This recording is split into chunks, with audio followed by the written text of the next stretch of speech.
Welcome to the Nutritious and Delicious podcast with me, Bethany. Our mission is to support you as a busy parent with your nutrition and well-being.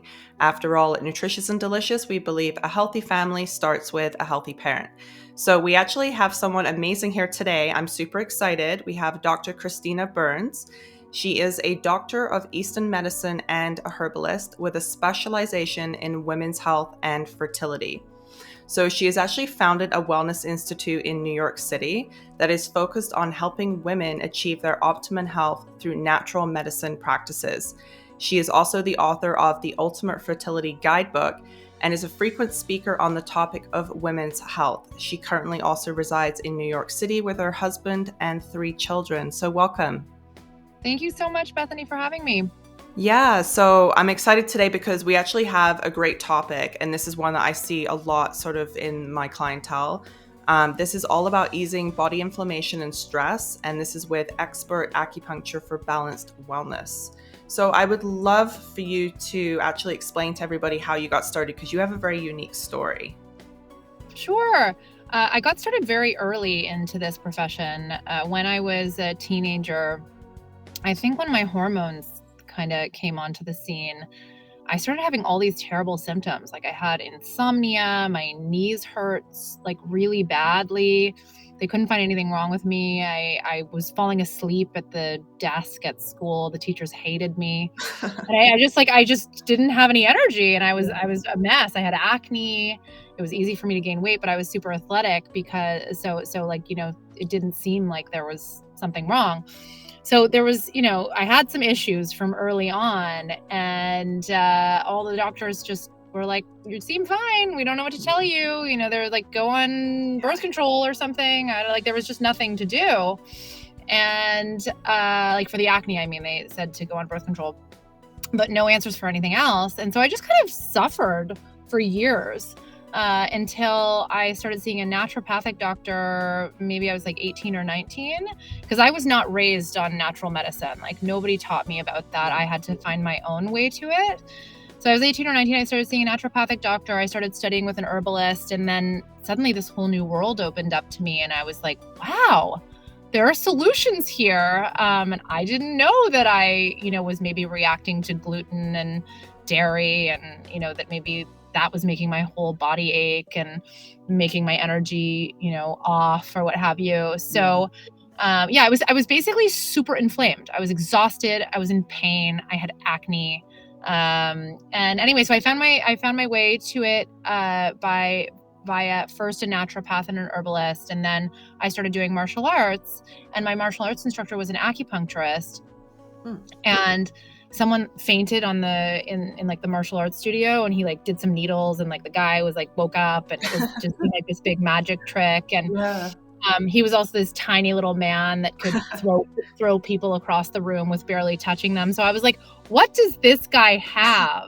Like, what is he harnessed? Like, what is and I watched a lot of kung fu movies where, I don't know if any of the listeners have watched them, but like, these guys could like literally throw people across the room without touching them, and they could like jump from tree to tree. So it seemed like, magic. So anyway, I started seeing an acupuncturist, and the acupuncturist cleared up my acne. My knee pain went away, and I got very fascinated with it. And at the time I was already studying with an herbalist and doing naturopathic medicine.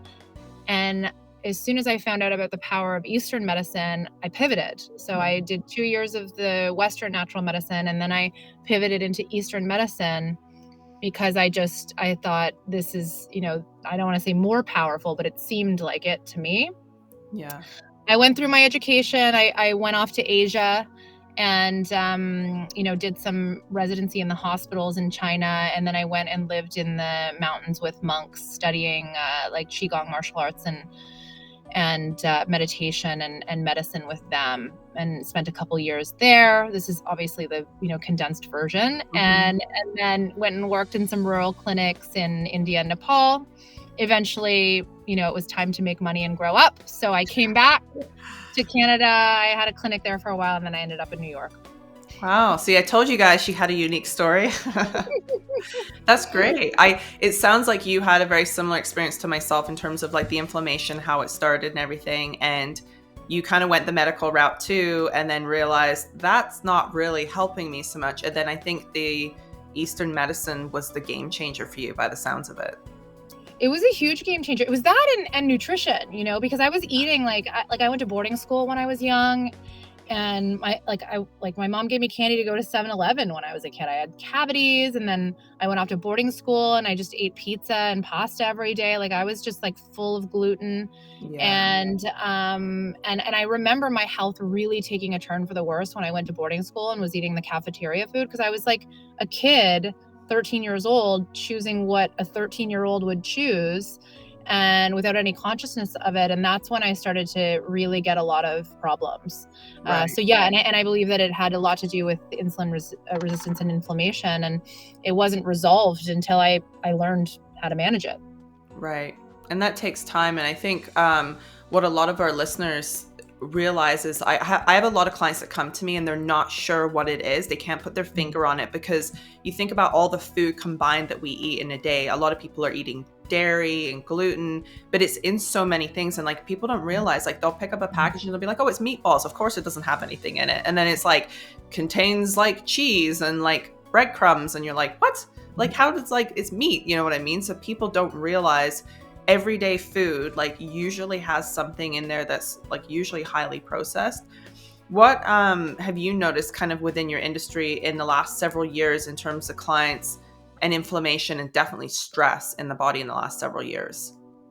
Well, I'm in New York, so everybody's stressed out here all the time. Like the baseline is like a high degree of anxiety. Yeah.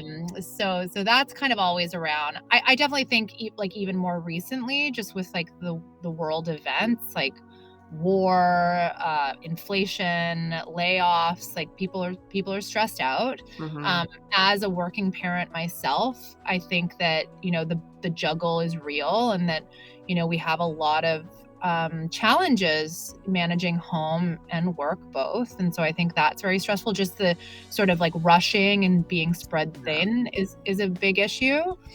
In terms of inflammation, and I think everybody's over caffeinated and drinking too much and eating too much sugar, and that's making their brain chemistry off and they feel more stressed. Right.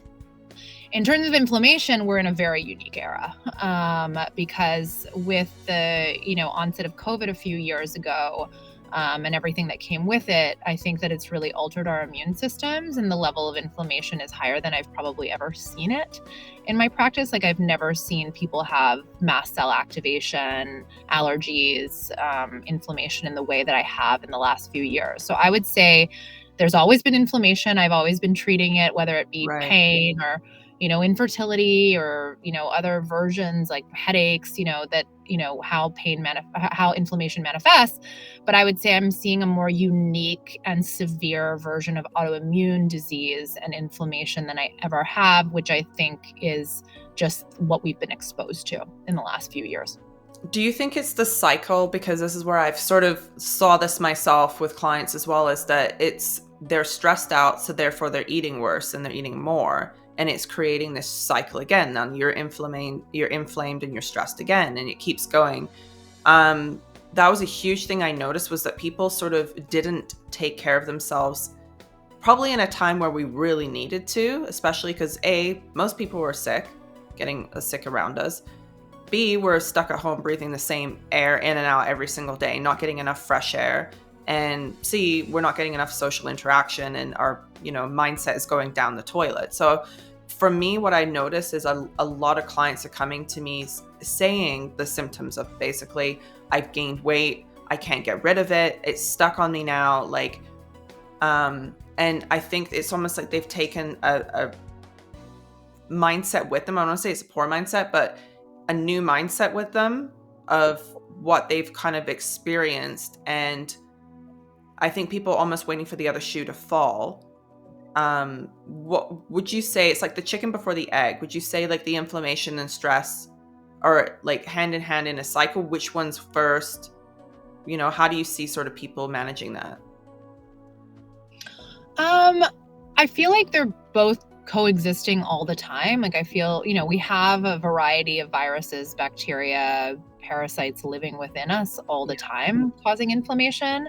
We are generally ingesting food that is causing inflammation. Perhaps we're also exposed to toxins and things that are causing inflammation. I think the more severe inflammation is coming from our daily habits or an exposure to virus or bacteria, like an illness, right?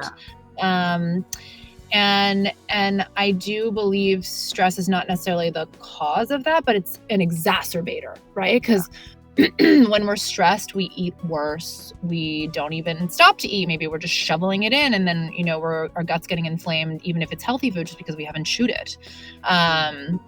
And when we're stressed, maybe we don't sleep as well. And when we don't sleep enough or have good quality sleep, we have elevated inflammatory cytokines. So I feel like the stress is there and the inflammation is there, and I believe they make one another worse, because inflammation also affects your brain chemistry and makes you feel more unsettled mentally.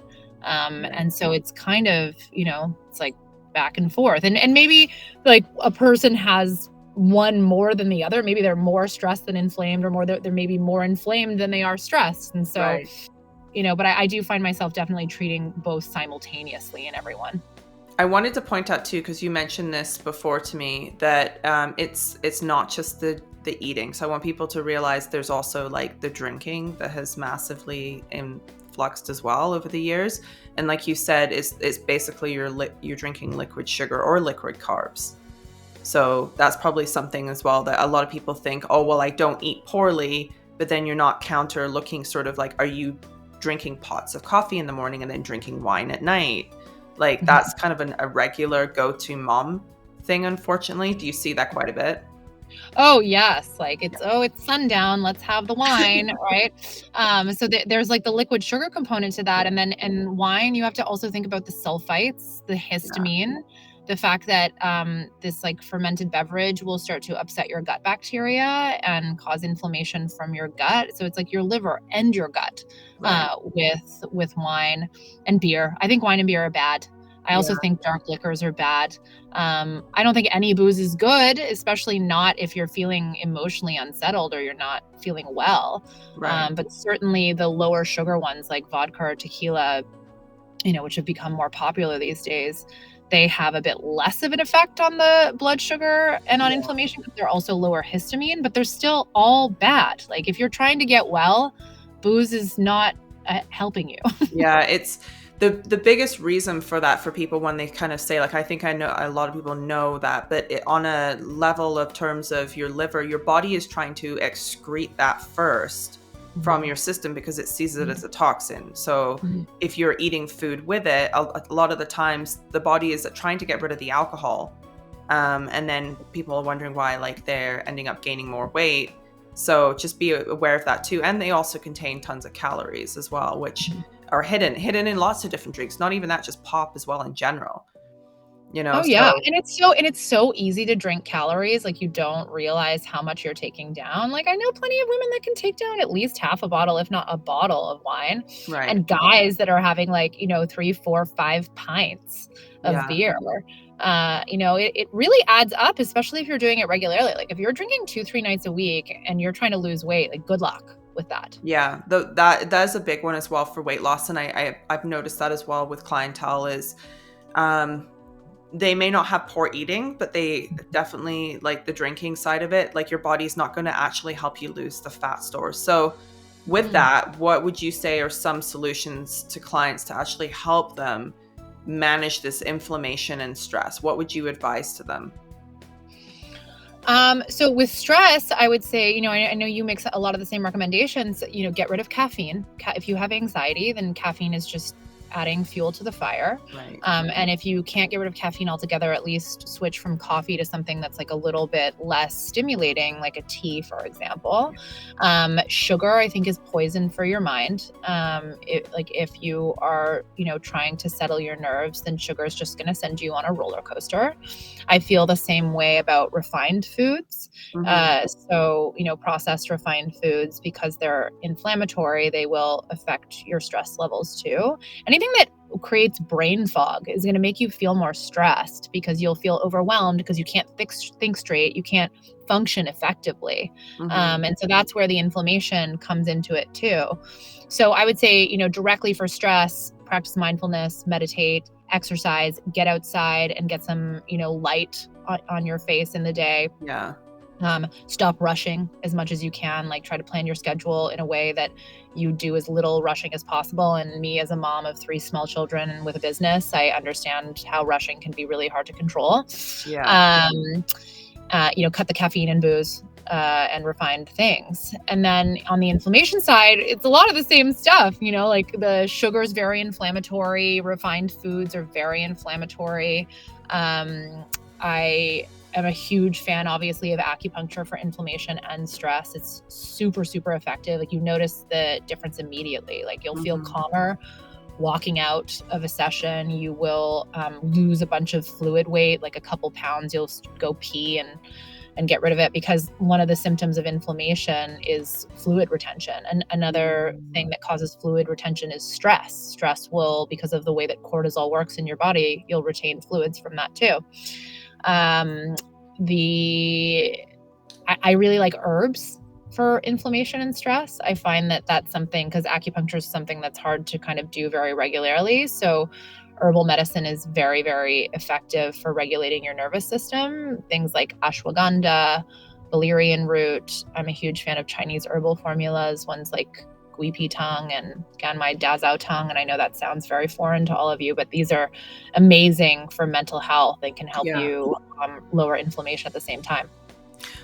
I would also recommend to people not to go out and just get these things and do them themselves. Like, you definitely need to go and see a professional, like Christina, for sure. I've done the Chinese medicine herbs myself and stuff, and it's interesting because you make them into a tea and different things. So you want to make sure that you're not just going to like an organic store or a community health store and buying these things and just taking them. Because I've noticed people seem to Google a lot of things and then just go and do them and then wonder why they have all these issues. So you touched on... I agree with you. I agree.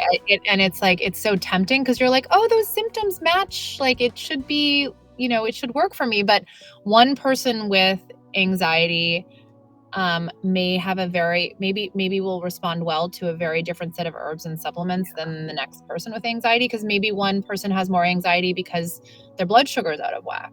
Right. And the next person has more anxiety because they have severe adrenal fatigue, so it's really case dependent.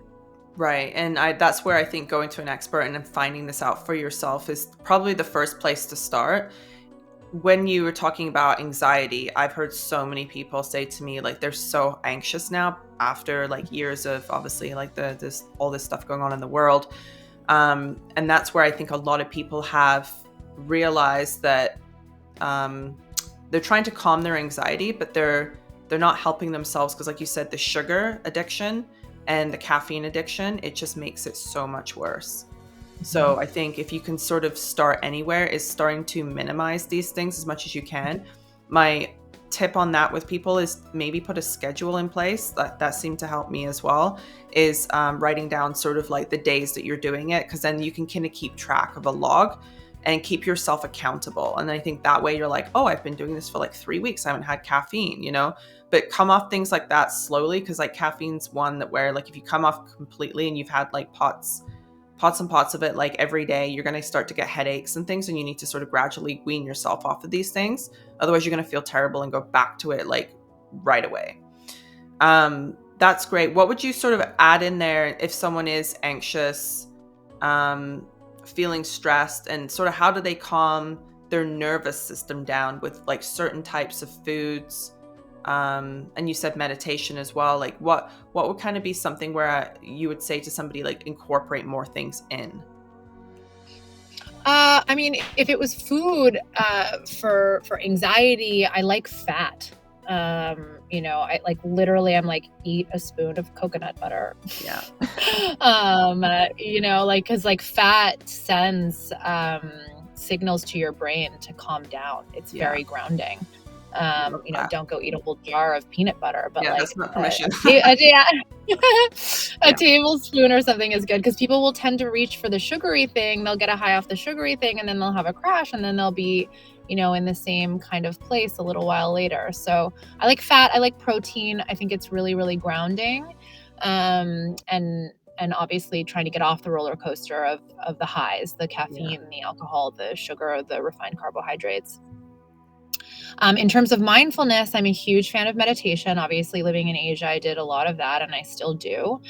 And there are various forms of it. There are retreats that you can go on, like Vipassana meditation retreats. As again, a parent myself, I can't see leaving my kids with my husband to go off on a meditation retreat. So if it scares you to be with your own mind, you can do a guided meditation. Those are available on YouTube, Yeah. or Love those. you can download them, right? Deepak Chopra has on his website or on YouTube a free 21-day meditation, and I find his to be quite calming. And then eventually, hopefully, moving towards doing quiet meditation. And I mean, if you have the ability to go to acupuncture, if you have somebody near you, it's very calming. It can really help you get a handle on things. And then getting an appropriate prescription of supplements or herbs to help you reset your system too. Right. I think it's a lot of these combined efforts together. And I think a lot of people unfortunately in the Western society are looking for the quick fix and the quick pill. And when you are looking in Eastern medicine, as I know myself, having gone through this, it takes a lot of patience and a lot of time to kind of go through it, because your body is trying to sort of like unwind, and you're trying to also eliminate a few things that maybe haven't been working for you. But within a month or 3, usually you're going to see a difference in how you're doing, but you have to stick to it. And a lot of people is like, I've done it for a week and it didn't work, and it's not going to happen overnight. I know a lot of people, I've done acupuncture. We even use it for our dog as well. We do holistic stuff for our dog, and it's amazing. You can see the difference even on people's faces, like in pain, relaxation. Like every time I've had acupuncture, I fall asleep. So it's so relaxing. It's great. I would definitely recommend doing it for yourself. There's so many different things you can do it for. And I think that's really helpful. And I agree. I think the healthy fats are very calming. And I think we're in a society where we're running away from healthy fat and running away from carbohydrates, because a lot of the trends and the diets and things like that are out there. But really, we're kind of getting into more of a society that's, eating man-made food out of a box, or, protein bars, or, things like that. And we got to be really careful, because these man-made foods, they're very depleted in nutrition. And we're going to end up living really just off like caffeine and sugar, trying to pick us up. And then people are asking me, how do I fall asleep at nighttime? I'm like, first of all, you've drank like 4, cups of coffee during your day, and then you're highly strung throughout your day with work and everything. And then you're trying to put your kids to bed, and, you're kind of feeling like that T-Rex at the end of the day, like yelling at your kids. But like you said, even just like taking that time just to do 5-10 minutes, putting in some really good headphones and just doing like a guided meditation. And sometimes I do them just falling asleep, and that really helps me get to sleep and stay asleep as well, which is really helpful for people, especially if you're struggling sort of with your mind kind of doing like the monkey banging on the drum at the end of the night, and you're like, I don't want to listen to this thing. And that's your monkey brain going on. Sometimes it's just helpful just to have those meditations in the evening, which is really, really soothing. Not for nothing, like, as parents, if you're not on your A game, it does affect your children. Yeah. And them watching us be in a tizzy and dysregulated isn't exactly a great modeling, right? Yeah. Also, then maybe you're going to be feeding them only packaged stuff. Yeah. Right. So it starts with you. Yeah.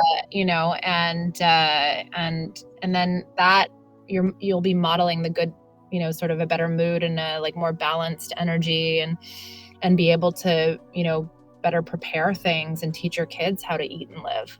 And that's exactly true. That's pretty much the whole mission behind Nutritious and Delicious, is a healthy family starts with a healthy parent. If you can't sort of teach and model this to your children, you can't expect the same of them. And that's where I get a lot of parents come to me like, my kids won't eat this, or they're not really interested in that. Well, why is that? And I'm like, well, what are we doing at home first? Like, are you modeling this to them?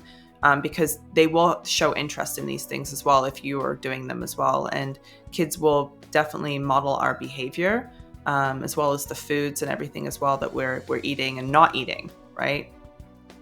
So, Agreed. So I really appreciate you coming on today. So thank you so much for your time. Where can our listeners actually find you? Sure. I have a couple websites. One is for my herbal medicine line. It's called junkjuicemagic.com. And it's called that because I believe herbal medicine to be magic. So we do prescriptions for people all around the world. And then I have my wellness institute in New York City. It's called the Naturna Institute, www.naturnalife.com.